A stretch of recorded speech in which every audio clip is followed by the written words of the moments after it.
in the 10th year after the beginning of Wahy. But how many believe in him now? So actually these are the people, we may call them the pace setters, the pacemakers. They have set the channels on which then humanity is treading and going. So they are the people who set channels of thought, lines of thought, and then the people generally they follow those lines and they follow in the footsteps of these people. Now let me come to the questions. What are the basic questions to which these people, the thinkers, the sages, the philosophers, they have been addressing, they have been grappling with? What are those questions? Number one, what is this universe? Has it been here in existence from ever and will continue to exist forever, or it has a beginning and an end? If it has a beginning and an end, then there must be some creator. Who is that creator? How can we know that creator? What are the attributes of that creator? We must know for ourselves. Can we have any contact with that creator? Can we approach him? Then number two, who are we? Are we just like animals? Or is there any qualitative difference between us and the animals? We find so many things common between us and animals. The animals have to eat, feed themselves, to preserve themselves. Preservation of the self. We also need food. Animals required rest. We also require rest. Animals sleep. We also sleep. Animals have sexual desire for the preservation of their species. We also have a sexual desire. So many things are common between animals and us. But are we only quantitatively different from animals? Or is there any basic and qualitative difference between us and the animals? Number one. Then what about our life? Is our life only this period of our existence here, from our birth till death, the 30, 40, 60, 70, 80, 90, 100 years? You can add to it, according to your knowledge, another 9 months that we passed in the wombs of our mothers. So is that the only existence of ours? This is life? Was there no existence before coming to this world? Before our birth? Or before our conception in the womb of our mothers? And in the same way, will there be our existence after death also? Is there any form of existence beyond death? Or death is the end? Is that the end of our existence? Or is there any life after death? Or is there any existence to continue after death also? Then, what is evil? What is good? Are these ethical values, moral values, are they real? Or just apparent? As there is a saying in English language, nothing is good or bad, only thinking makes it so. Is it correct? Or the good is good and evil is evil? Are these permanent values or not? You must be knowing that according to the Marxist philosophy, there are no permanent ethical values. With the changing of the economic conditions of the society, the values change. There are no permanent ethical moral values. Is it so? Is it correct? Then if there are permanent ethical values, why should we observe those values? Supposing I know that to tell the truth is good, to tell a lie is bad. But why should I tell the truth when I see there is danger in telling the truth? Maybe I'm killed. Maybe I'm fined because I have told the truth. Why not to escape the dangers by telling a lie? What's the motivating force? What's the motive that will make me tell a truth?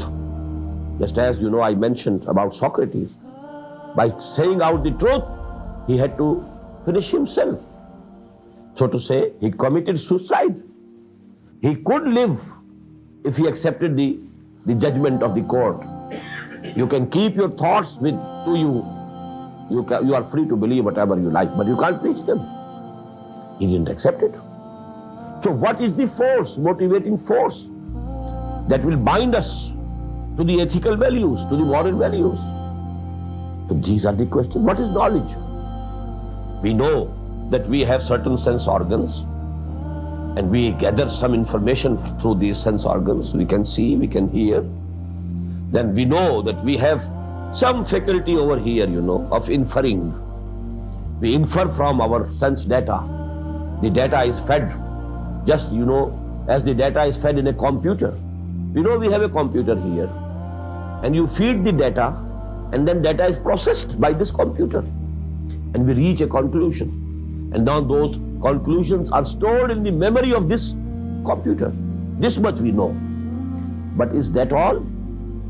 Or there is any additional source of knowledge? Can we get knowledge through any other source? Do you know all these questions? You might be knowing and you might have appreciated. These are the basic questions of philosophy, of different disciplines of philosophy. This philosophy has been divided into so many branches. Otherwise, sometime before, philosophy included metaphysics. It included ethics. It included psychology. It included epistemology. All these are the branches of philosophy. And the questions which are enumerated, they relate to different branches of philosophy. What is the nature of existence? This is metaphysics. What is the nature of human mind? What are the motives? This is psychology. What are the sources of knowledge? How do we get knowledge? This is epistemology. Whether there are permanent ethical values or not, or what are the motivating forces to be moral in your attitude, to have a moral attitude, and to act according to the ethical values. This is ethics.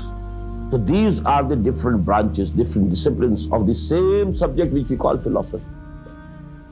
Now, another point. There has been answers to these questions, but the sources have been different. On the one side, we find philosophers, thinkers, sages.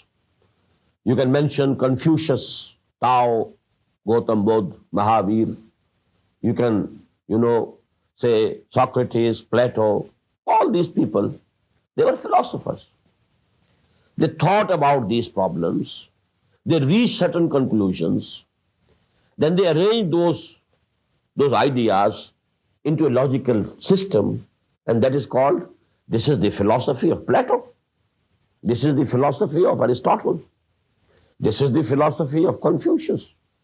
So these people, they say that we have thought upon these questions, and our mind, our intellect, our logic tells us that these are the answers to these questions. This we call philosophy. But no philosopher till this date has claimed that it is 100% true what I am saying. No philosopher up till this date. Let me mention here Allama Iqbal, the biggest poet philosopher of Islam the 20th century has produced. And you must have heard the name of his book, Reconstruction of Religious Thought in Islam. Now, in the preface to that book, he says, I don't claim that whatever I have said in this book is 100% correct. We should maintain an attitude of learning and, and thinking and adding to our knowledge. And maybe that as time passes, better ideas, more sound ideas are given by other people. This is the humility that he shows. And this is the case with every philosopher. No philosopher has up till this date claimed that whatever I have said or I am saying is 100% true. But the other source of answers to these questions has been that certain peoples claimed that we have a peculiar, exclusive source of knowledge which has come to us. It is not with you. The humanity at large has not been blessed with that source of knowledge. It is wahi from the creator of this universe. And we know for sure that these are the answers to these questions. And they are 100% correct. This is the claim of those persons whom we call prophets. A very long chain of prophets. Prophets of the Old Testament and those before Hazrat Ibrahim alayhi salatu wassalam. It's a very big chain. And all these prophets gave answers to these questions. I shall, discuss in detail what were the answers. And actually the collective name of those answers is Iman. But here I want to make the point that these prophets claimed that we have known these answers to all these questions through a special source of knowledge, which has not been given to all the human beings. And we claim that this is 100% true. There can be no doubt about it. That is why we find that the Quran, Surah Al-Baqarah starts with a claim, very big claim, very loud claim. Alif Lam Mim, Zalikal Kitabu La Raiba Fi. No doubt about it. This is the truth. This is 100% truth. There's nothing false in it, no doubt about it. And I'll give you in the next session, inshallah, what Hazrat Ibrahim said to his father. That is the most beautiful expression of the claim the prophets made. أقول قولي هذا واستغفر الله لي ولكم ولسائر المسلمين والمسلمات.